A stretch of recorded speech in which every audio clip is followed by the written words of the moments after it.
Hello hi అండి అందరికీ. ములక్కాడ కోడిగుడ్లు ఎండుచేప పులుసు పెడుతున్నానండి. చాలా బాగుంటుంది, చాలా టేస్ట్ చేయండి. ఒకసారి ఇలా వండి చూడండి. కోడిగుడ్లు బాయిల్ చేసుకోవాలండి. ఉడికిపోయిన తర్వాత పొట్టు చేసుకోవాలి. చేసుకున్నాక పెనం పెట్టుకొని ఆయిల్ వేసుకోవాలి. ఆయిల్ వేసుకున్న తర్వాత కోడిగుడ్లు పసుపు వేసుకోవాలి. పసుపు వేసుకొని కోడిగుడ్లు వేసుకోవాలి. కోడిగుడ్లు బాగా కొంచెం వేగిన తర్వాత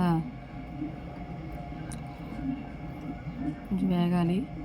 వేగిన తర్వాత ఉప్పు చేపలు వేసేసుకోవాలి. అవి కొంచెం బాగా వేగాలి. వేగిన తర్వాత అవి కూడా పక్కకు తీసేసుకోవాలి. ఉల్లిపాయలు వేసుకోవాలి.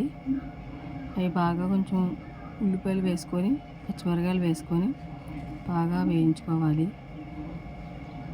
కొంచెం వేగిన తర్వాత మునక్కాయ ముక్కలు కూడా వేసేసుకోవాలి.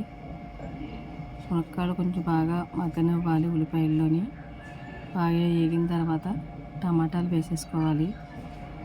చూడండి, బాగా వేగిపోయిన తర్వాత ఇవి టమాటాలు వేస్తాం. టమాటాలు వేసేసుకున్నాక ఉప్పు వేసుకుంటే త్వరగా మగ్గిపోతాయి. ఉప్పు వేసేసుకుని కాసేపు మగ్గనివ్వాలి. చింతపండు నానబెట్టుకుందామండి. కారం వేసుకోవాలి, తగినంత కారం. ఇందాక కొంచెం ఉప్పు కూడా వేసుకున్నాం కదా, టమాటాలో సరిపోతే తర్వాత వేసుకోవచ్చు.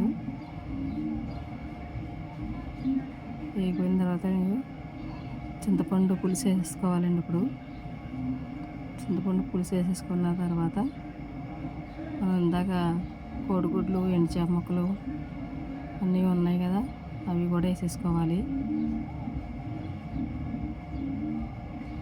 వేసేసుకున్నాం. ఉల్లిపాయ ముక్కలు చూడండి, కోడిగుడ్లు పులుసు రెడీ అయిపోయింది.